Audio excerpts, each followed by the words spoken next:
Home sellers are sitting on $700 billion worth of listings, an all-time high, reported by your buddy Redfin. The total number of U.S. home listings is at an all-time high because of the combination of growing inventory, slowing demand, and increasing home sale prices. Housing affordability is an issue. Yet, what they're not taking into account is the BlackRocks and the Vanguards who are buying up ton of inventory, making it more difficult for first-time home buyers to buy homes. Yes, we have all-time very high interest rates and housing affordability is out of the way, but the root cause is investors, institutional investors taking away from the American dream. They're trying to make America a land of renters, and that's horrible. That shortens the supply, makes it more difficult for people to buy. And yes, they're putting some back on market, but not the tens of thousands that they own. It's sad, but that's just the one major reality of it. Home demand is falling for sure. You make it very difficult to buy a house so you can start owning equity. The only real way for most Americans to get generational wealth is by buying their home, paying off their mortgage,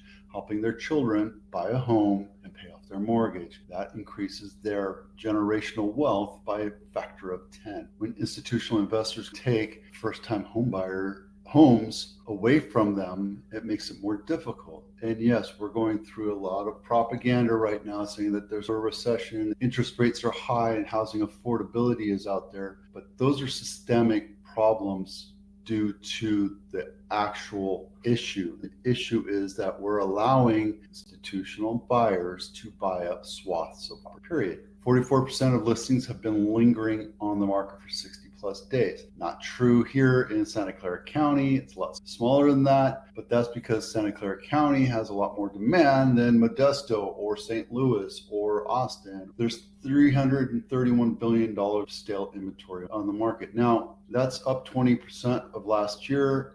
And they say this is one way to quantify this buyer's market. Is it a buyer's market? Though, if your house is priced right and it looks good and everything's taken care of, buyers are going to come and buy that house, right? Yeah, we have a huge inventory of homes that are staying on market for a lot longer. Yes, we have homes that are stagnating because it's the seller saying my house is worth this much. The seller does not command what the sale price is. It's the buyer ultimately. And when the rates are low and there's a lot of demand, that means there's a lot of competition. Prices go up. When there's not a lot of buyers, because rates are 7%, they're going to get picky. They're going to say, this is what I want to buy your house for. Take it or leave it, because I have 5 other houses I'm going to write offers on. It's a totally different dynamic. So I do say that we're in a balanced market right now, simply because there are houses that sell off market. There's houses that sell within 7 days. There's houses that sell for over list price. As a matter of fact, Santa Clara County is enjoying about a 7% over list price average right now. That could change tomorrow. It absolutely can. So just be careful. I'm going to go to this one real quick because this makes sense. This is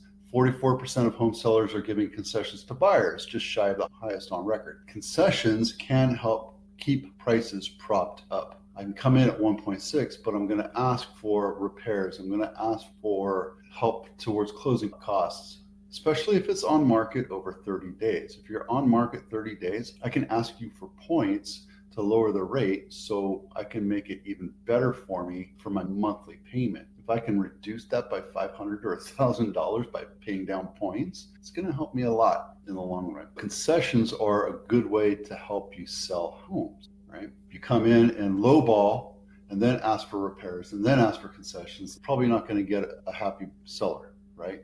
If you find a seller that's desperate, then you're in a good way, but you're screwing over the seller. And right now, since we're in a balanced market, we try to make it fair and equitable for everybody. This is one of the houses I wanted to show you. It's 4-bedroom, 2.5 bath, 2,600 square foot house, but it's also been completely updated. It's sold in 13 days. Some buyers want to find completely turnkey homes. They don't want to come in and have to do repairs. I've sold the same model house a couple years ago for $1.6 million. But this house has been nicely updated. This is a nice floor plan because this is actually an ensuite, an actual ensuite where you have a room where you can go off and read or have a book. This is in the master, right? And then it has a smaller bathroom. When you have a house that's maintained well, there's not a lot of repairs, and it looks very pretty, and it's up against the hills, right? You have nice hills to look at. The house is worth more than a standard home that hasn't been maintained. It needs a brand new kitchen, new bathrooms, new paint, right? And even if there's a broken window, that could take away from the value of the home, right? Five essentials for aging in place. And I'm thinking about this because I'm getting older. I'm 56 years old. I'll turn 57 in August. I just bought a house for my parents in Vegas. We moved them closer to my sister so my sister can keep an eye on them, right? Nothing wrong with my parents. They're just getting older. My dad has high blood pressure and diabetes, and he just suffered a stroke. And my mom's getting older, and that means they're a little more frail. I'm trying to do the same thing for my aunt. Tell my aunt, we need to get you to a place where we can be there for you. That's probably the most important thing. If your children have flown the coop and left and moved to a different state and realize you need help, or it's probably better to be around family, maybe it's smarter to find a house that fits your needs closer to your children, okay? Rethink stairs. I have a 2-story house, and my stairwell, my ladder, we say in the Marines, is very steep. My daughter, before we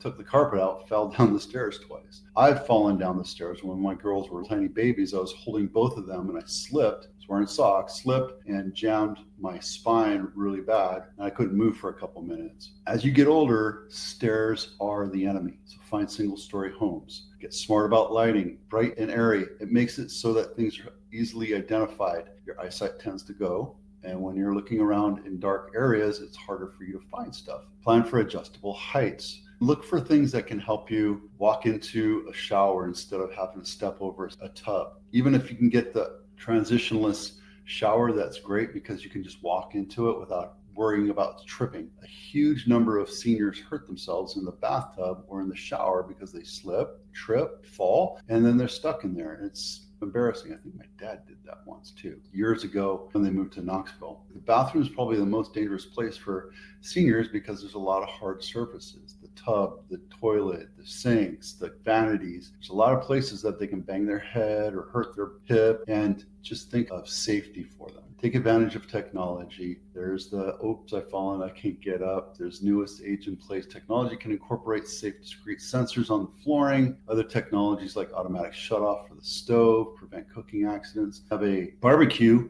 that I have piped in from the house. So I have compressed natural gas, CNG or methane, piped for my barbecue. Years ago, I was cooking and I forgot to shut it off. 4 days later, I realized the barbecue was emanating heat. I wasted 4 days of energy or CNG. So what I did was I went out and bought a $40 timer. Has a 4-hour timer on it. I usually pop it to an hour, put it between the barbecue and the pipe, and now I don't have that problem anymore. Simple things to help you and make sure you don't waste a lot of money. All right, what is this? Los Gatos Home of the Week.